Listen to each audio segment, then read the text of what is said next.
Catus Maximus here, this time to do with the ubiquitous Milwaukee 1663 variable speed, what they call is the compact half-inch hole shooter, a drill that they've made for decades.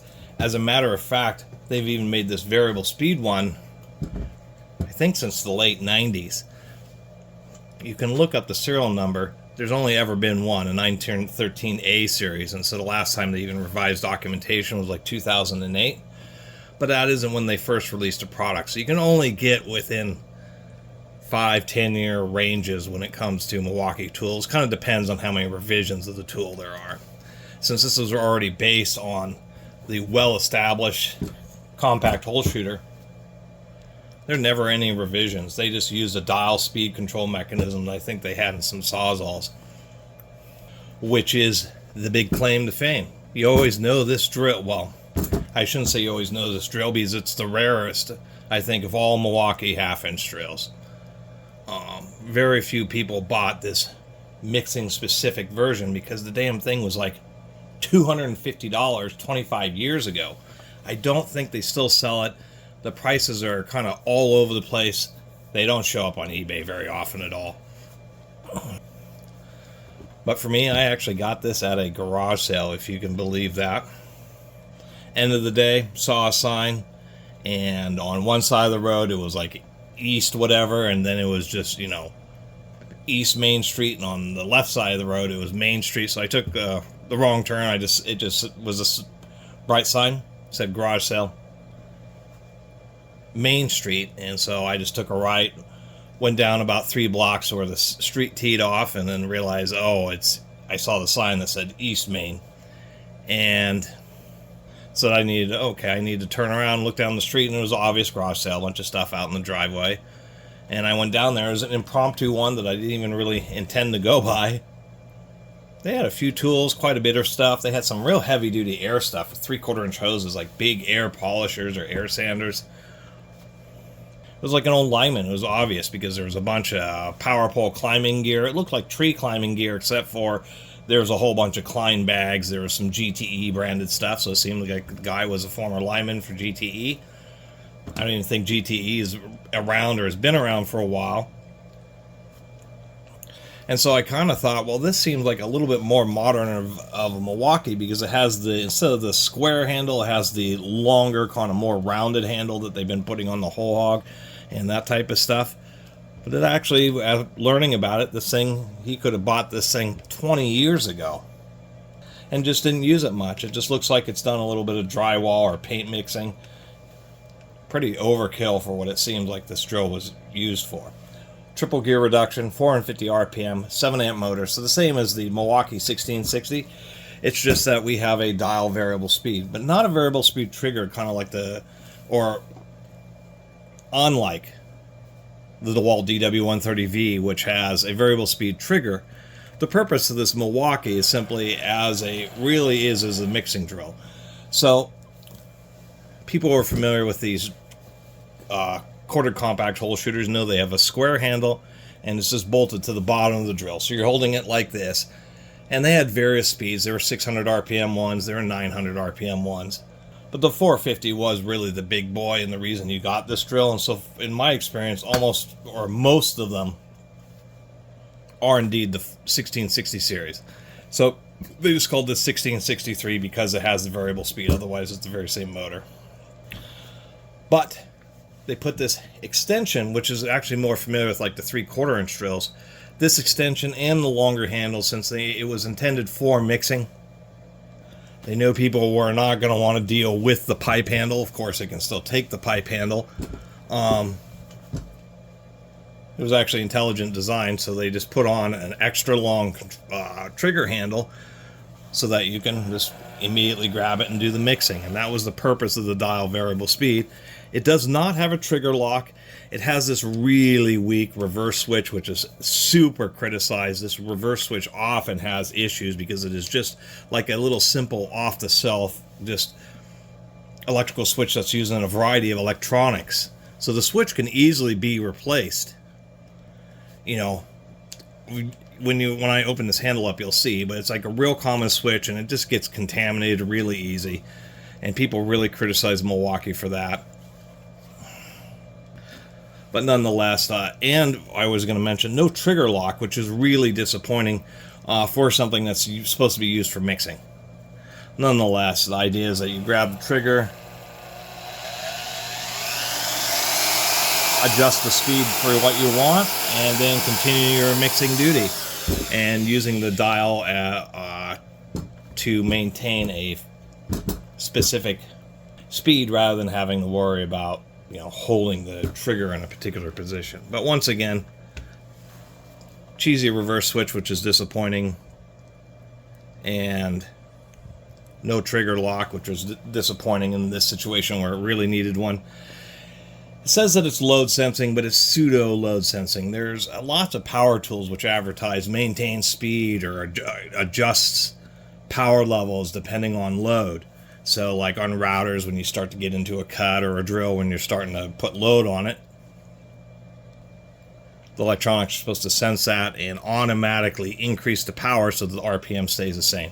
But there's two different ways of doing that. One is like what this Milwaukee drill uses, which is okay, but it isn't great. As we can see, we can get it going real slow here, and it's not increasing the power. It will increase it some. Now if I speed it up a little bit here, still bogs down.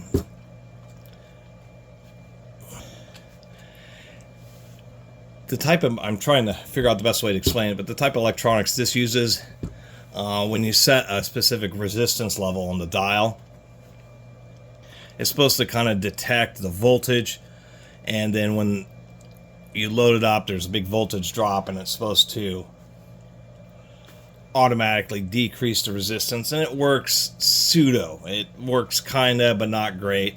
You'll find that if you use this for mixing, that you'll set a particular speed that you like, you'll get it into the mixture, drywall mud or whatever, and it will bog down, and you'll have to increase the speed some so that it ends up spinning at the speed you really want it to. The better versions, which are used in like high-end routers, nice polishers, even that weird Viver pipe belt sander, they actually have a magnet and a sensor on the back of the motor that's actually monitoring a tachometer, an RPM sensor. And those work really well because you set a specific speed, and then when it detects the pulses are getting reduced, it just automatically increases power until it sees that the RPM is the same as what you initially set it at. So a lot of funky explanations there, but we know that it does have that kind of circuit because if you see, I can pull this trigger and it takes just like a fraction of a second for it to react. So it does have some kind of load compensating. It's just not a very good system. It does have the quick detach cords, which initially I didn't like so much because the cords are expensive, but you know, power cords are what you most often replace on any kind of power tool, and it does make it a lot easier just to deal with it. And since Milwaukee actually managed to stick with the same design and been using it for decades, you can actually find cords reasonably easily. You know, we have something like this where the whole cord, there's a little bit of cracking right there, but the entire rest of this cord is actually really good. I mean, even here, down here at the end, well, we got a little bit of cracking down here too. So I'll put a little bit of electrical tape on there. This part's a little hard to put electrical tape on. It takes a little bit of muscling, popping one of the latches and having something to jam in there and then pop the other one. But once you do that, you can actually pop this little thing off. You can see how the power cord is like a permanently molded into the end, but at least it allows me to pull this back so I can put some tape on there. Take a quick look at one of the brushes here. Big old brush caps on this. It's kind of funny when I look around on YouTube now, particularly for Milwaukee drills. Make sure I haven't made a video about it. Sometimes I'll forget and I'll just do a general YouTube search, and there's millions of videos about all sorts of cordless. I mean, there's just endless for Milwaukee cordless stuff. And it seems when it comes to the corded or older Milwaukee drills, like half of the videos that come up are ones that I've made. It's just people seem not to care about these old corded tools, and hardly anybody makes videos about them. Like, search YouTube for Milwaukee 1663. I think this will be, besides a few people who are like, you know, auctioneers and eBay sellers who are making their demonstration videos, I'm like the big champion. We can see these brushes are great. No discoloration of the copper winding. I mean, it's obvious by the exterior of this tool that it would be in pretty decent condition. You know, it's a newer one. We have a Delrin or something brush guide with a brass insert rather than being entirely billet brass, but you know, that makes sense.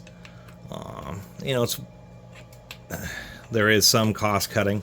These drills, at least for a while, 5 or 10 years, were made in China. But part of how I knew that this was an older one, and actually what really stoked me out, is this is an old made in USA 1663. They also advertise at 115 to 450 RPM, but as we saw, it goes a lot lower than that. This is also one of those tools that's T27. These are T27 and the Gearbox, they're T27s. Kind of odd. Quick note with tools where you have, it's also common on cordless drills where like the front of the gearbox has bolts, the screws that screw into the body, and then the body is a clamshell. This handles the same way. We have screws that hold the clamshell together and then cross screws. Point being, and I've seen a lot on tools that I bought, is people will get the handle together and then put in the big screws first and then try to tighten down these screws, and since the big screws are in there, there ends up being like a gap. They end up stripping or breaking the little plastic thing there. You'll want to screw the two halves of the clam together and then torque down the side bolts. Oh, that is kind of tight down there. And so that's what's interesting, is this trigger switch here, this body, is like really universal. I mean, there's a bunch of power tools that have used a switch style like this for decades and decades. This is what I mean. Like, if any of you watching have ever taken apart various electronics and stuff, you'll recognize this kind of switch. And it's just super cheesy. And you can see it's open. So when there's grit that gets in here, I mean, it just gets under those contacts and makes the switch fail. They didn't use a special one with a boot around it or anything. It's just one of the, I guess, Achilles heels.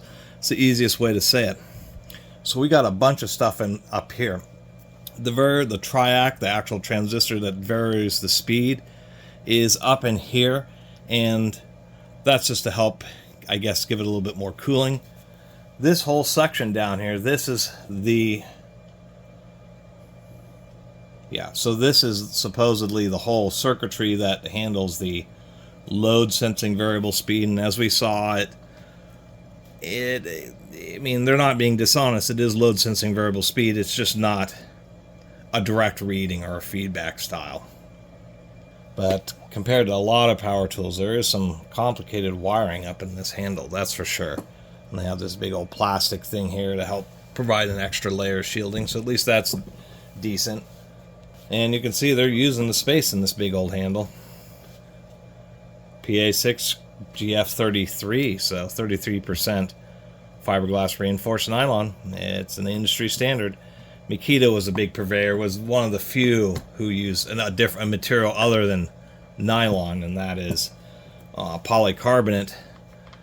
And it has its benefits and drawbacks just as nylon does, but nylon ended up becoming the total standard just because it's a predictable material, it's a little bit cheaper, and it's just a little bit more compliant, a little bit more resilient than the polycarbonate. And I've seen that in a lot of the old Makita tools. Some of them will have some fracturing and cracking just because even though the polycarbonate is a very tough and heavy-duty plastic, it's more brittle than nylon. And when you drop things, the shock loads can tend to make materials crack. We'll get this gearbox apart here. It's a little bit of an effort. It depends, but these use, this one's being some of these really get stuck. And the reason being is on these drills, They're all ball bearing. There's actually no needle bearings. Needle bearings tend to be used where they have some space constraints, and so they can't, the larger outer diameter of the, or the just a larger diameter period of a ball bearing simply doesn't fit. On a bigger drill like this, they have plenty of space. Ball bearings offer a little bit less friction, and since Milwaukee uses all helical cut gears, it deals with the thrust loads. So many people said, oh, you put too much grease in there, Catus. See the amount of grease in this gearbox? This is from the factory. This is what Milwaukee put in there. And as I've said many times before, and I'll reiterate here, Milwaukee has never been shy about grease. One of the reasons that their gears and their tools do last so long is the fact that they just have a high grease load. Grease is like a gel with oil mixed in with it. Over time, the oil seeps out. That's why old drills are always so greasy, is because you can see this oil film. It slowly seeps out of the emulsification in the gel and is a slow released or time released lubricant. The more grease you have, the more oil you have, and the more time that you can go without changing it. It releases faster as you heat up and that type of thing. So Milwaukee's always put tons of grease in, because tons of grease means lots of oil and a longer lasting tool. For so many manufacturers don't, for two reasons. One, it's money. You think, well, it's not that much money, but when you're manufacturing stuff and you're making thousands or tens of thousands of units, it ends up being a lot of money, and every gram of grease you can, chalk up to lost profits, quote unquote. Secondly, every gram less of grease you put in the tool is a gram lighter the tool is, and the more you can claim how light the tool is compared to the competition. Obviously, with the Milwaukee, they're interested in actually giving me something. That was part of the whole reputation that Milwaukee built themselves on. There are lots of other great manufacturers, but as far as the consistency, just every Milwaukee tool I get into has just an absolute ton of grease in it. And that's why I don't hesitate to put in more than enough grease. As a matter of fact, even for myself, I'd say that this is getting just a little bit too much, simply because if you really use this drill hard, the gearbox will get pretty warm or even hot. And a lot of this grease will kind of get soft and will melt in the gears, and then it'll get run over by the gears, which is great for the gears, but it generates a whole lot of extra heat and friction because now it's running over and pumping grease with the gears. So there is kind of a balance. If you ever put in too much, it always finds its way out. Like in a drill, it would either squeeze out through here or it'll get past the motor bearing and spin out through the fan, which porter cables are really notorious for that. If you put just a little too much grease in a porter cable, like a pistol grip drill, and man, as soon as you pull that trigger, it'll just be this whole fan of grease that comes out of it, like just a whole plane. It is, oh my God, I once did that, and a big old chunk of grease ended up on my TV, and it took me like 2 hours to clean it up. It was like embedded itself. Anyway, I'm not going to pull these gears out because they are super greasy, and they're kind of a hassle because, of course, there's ball bearings on these sides, which they tend to get stuck on. But nonetheless, pretty heavy duty. We have progressively larger gear teeth. You can kind of see that here, where these are a little finer than these, and they get thicker and wider as you go down through the gear train as the torque increases. One of the other common failure points on a lot of drills is like this little spindle. Now this spindle isn't bad. It's a 10 millimeter or 3/8 spindle. We've got 8 teeth on it, 9 teeth on it, and it looks absolutely great, of course. But on these bigger drills, this being a 10 millimeter, now like on the Milwaukee, I think it's the 299, which is their half-inch pistol grip drill. Sure, smaller and lighter weight, and could deliver a near, well, not on the 450 RPM, but can deliver quite a bit of power. But all the gears are just so much smaller that it won't, even if you could mix the same stuff that this drill could, you would strip out its gears far sooner than these. And that's part of the deal with the heavy-duty drills, is you just get more steel thrown at things like gear sets. More steel means, more wear capability. And we do see, of course, the little steel pin here, which helps keep this gearbox nicely aligned. And because gears, when they get cockeyed, they can wear out 10 times faster, because instead of the load being evenly distributed across the whole surface of the gear, when they start to get cockeyed, you get a concentrated point, and that concentrated point will just grind its way down across, across the profile. It'll be cockeyed, so there'll be a lot of pressure on one edge, and that will wear super fast. And as soon as that starts to wear, that pressure point just moves across, and it just destroys gears. So it's actually pretty important. Makita is actually guilty of not having on some of their tools, like their DP 4000, DP 4001, DP 4002. They didn't. A long time ago, I made a video showing where drilling with a self-feed bit, how you could align the gearbox, and then after you drilled with like a 2-inch self-feed bit, the gears would sound terrible because the whole gearbox halves would actually shift against each other. It was one of the worst manufacturing oversights I've ever seen. Don't ever buy one of those DP 4000, 4001, 4002 drills. Anyway, I'll get this smack back together, which should be pretty relatively easy if you get it all aligned just right. There we go. So there's my video. I'm sorry I didn't do any tests and demonstrations. I don't have. I'm in a really terrible situation for doing a lot of testing of my tools. I just live in a small place, and rent goes up faster than I can make money, so I'm kind of just stuck.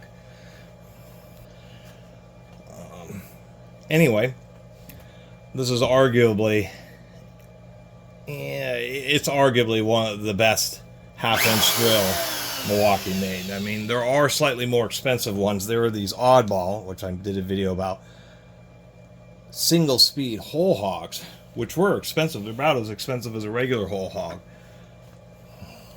But they never did a variable speed on the whole hog. So I guess I would really make it second best. But this, once again, the 1663, it's actually pretty rare. You just don't run into this drill very often because it was pretty expensive.